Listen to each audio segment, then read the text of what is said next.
Shalom, je vous salue au nom de notre Seigneur et notre Sauveur Jésus-Christ de Nazareth. Nous sommes à notre rendez-vous hebdomadaire de 7 minutes dans la parole de Dieu.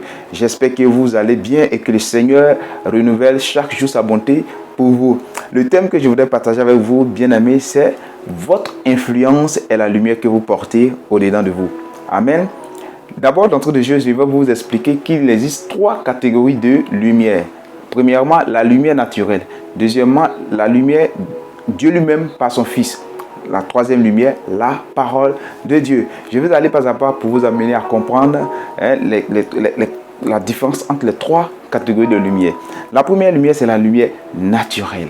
Au début de la création, Dieu a dit dans sa parole en Genèse 1, verset 3, que la lumière soit et la lumière fut. Amen. Et aujourd'hui, nous continuons encore de bénéficier de cette lumière. Parce qu'au début de la création, lorsque nous voyons le processus de la création, Dieu a créé les choses de façon extraordinaire et de façon méthodique. Il a créé la lumière, il a créé le soleil, les luminaires, les étoiles, les astres, toutes ces choses qu'on appelle luminaires pour le bénéfice des hommes, au profit des hommes. Amen. Et aujourd'hui, nous continuons de bénéficier de la lumière du soleil. Maintenant, l'homme, dans sa logique, a créé maintenant une lumière qu'on appelle la lumière artificielle. Amen. Pouvant plus bénéficier en pleine nuit de la lumière du soleil, les hommes ont créé une lumière artificielle à travers des barrages hydroélectriques, à travers la technologie très avancée. Même en pleine nuit, nous avons besoin de l'éclairage public. Même dans les véhicules, un véhicule ne peut pas se déplacer sans lumière parce qu'on a besoin des phares de la lumière des phares des véhicules pour pouvoir circuler en pleine nuit. Tout ceci pour pouvoir rester éveillé, pour pouvoir voir autour de nous, pour pouvoir contempler notre environnement immédiat. Amen. Parce que personne ne peut vivre sans la lumière. Lorsque nous prenons un exemple tout simple, lorsque le courant, l'électricité est coupé, toute la ville est plongée dans le noir. Et nous entendons des cris par là, des cris par-ci, parce que nous ne voyons pas devant nous. Nous ne voyons pas, même pour prendre un objet, c'est difficile. Nous sommes obligés d'utiliser une lampe torche pour pouvoir nous éclairer, pour pouvoir marcher, pour pouvoir voir là où nous mettons les pieds. Amen. Maintenant, la deuxième lumière, c'est Christ Jésus. Alléluia, c'est Dieu par son Fils Jésus. Nous allons lire un passage pour pouvoir éclairer votre lanterne. Amen. 2 Samuel 22, verset 29. Oui, tu es ma lumière, ô Éternel. L'Éternel éclaire mes ténèbres. Alléluia. Ici, c'est le prophète Samuel qui s'adressait à Dieu en disant de Dieu sa lumière. Et l'Éternel éclaire les ténèbres. Alléluia. On ne parlait pas de Jésus en ce moment-là. Cela sous-entend que Dieu lui-même est la lumière. Il est l'origine, il est le créateur de la lumière naturelle. Et lui-même, il est lumière. Pour corroborer ce que je suis en train de dire, nous allons lire encore un deuxième passage, le psaume 36, verset 9. Car auprès de toi est la source de la vie. Par ta lumière, nous voyons la lumière. Amen. Je vais vous expliquer, puisque j'ai dit que la deuxième lumière, c'est Dieu lui-même par son Fils Jésus. Amen. Ici, la première lumière dont parle la Bible ici, c'est Dieu lui-même. Et la deuxième lumière est Christ Jésus. Alléluia. Je relis le passage pour que vous puissiez comprendre.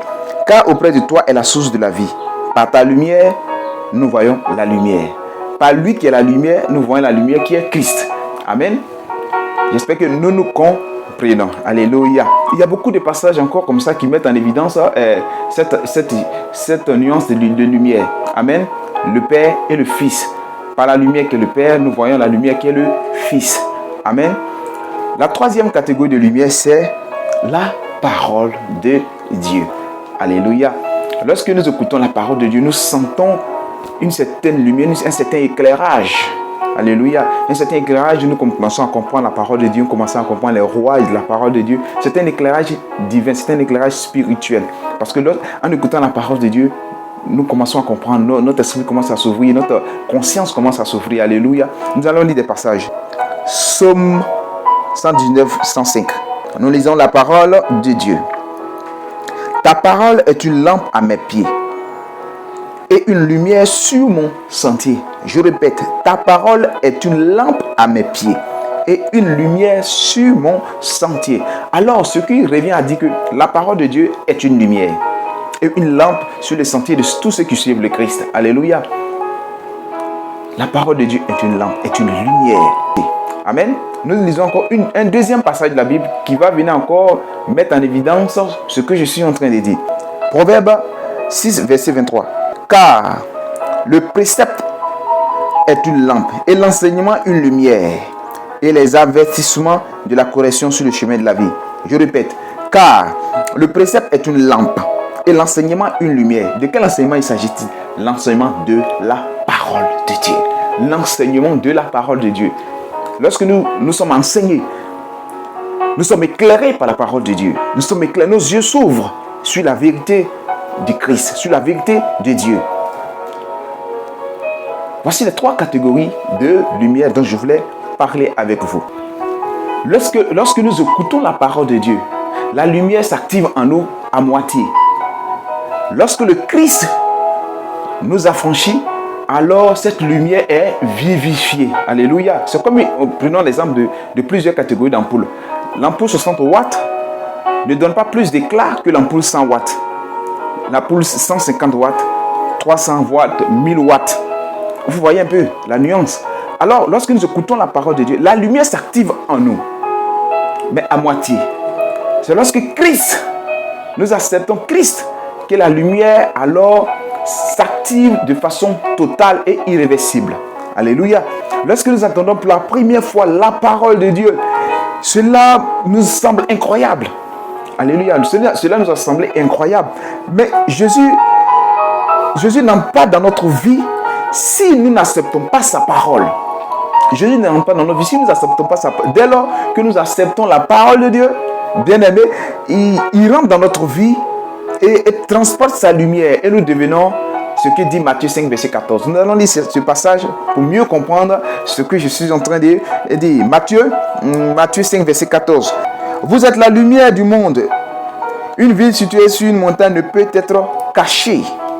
Alléluia. Nous sommes la lumière du monde. Comment devenons-nous la lumière du monde? Nous devenons la lumière du monde lorsque le Christ entre en nous. Lorsque nous acceptons sa parole dans un premier temps et que le Christ rentre en nous, alors nous devenons la lumière du monde. Alléluia. Jésus est clair. Celui qui ne veut pas de lui et le suivre sera éternellement dans le noir. Alléluia. Il sera éternellement dans le noir, c'est-à-dire un noir spirituel. Il est vivant par la chair, mais il est mort spirituellement. Nous allons lire Jean 8, verset 12. Jésus leur parla de nouveau et dit, je suis la lumière du monde. Celui qui me suit ne marchera pas dans les ténèbres, mais il aura la vie, la lumière de la vie. Amen. Je reprends. Je suis la lumière du monde. Celui qui me suit ne marchera pas dans la lumière, dans les ténèbres plutôt, mais il aura la lumière de la vie. Alléluia. Gloire à Jésus. Jésus est la lumière de la vie. Si tu suis Jésus, tu ne peux pas marcher dans les ténèbres, mais tu marcheras dans la lumière. Alléluia.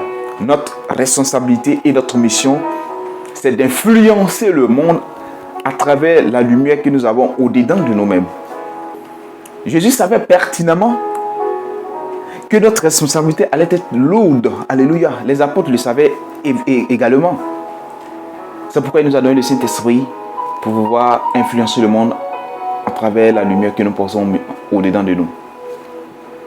Notre responsabilité est lourde. En tant que chrétiens, nous devons comprendre que nous avons une lourde responsabilité, une lourde charge d'influencer le monde à travers la lumière que nous portons au-dedans de nous-mêmes.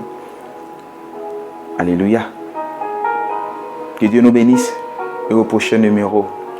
Ciao.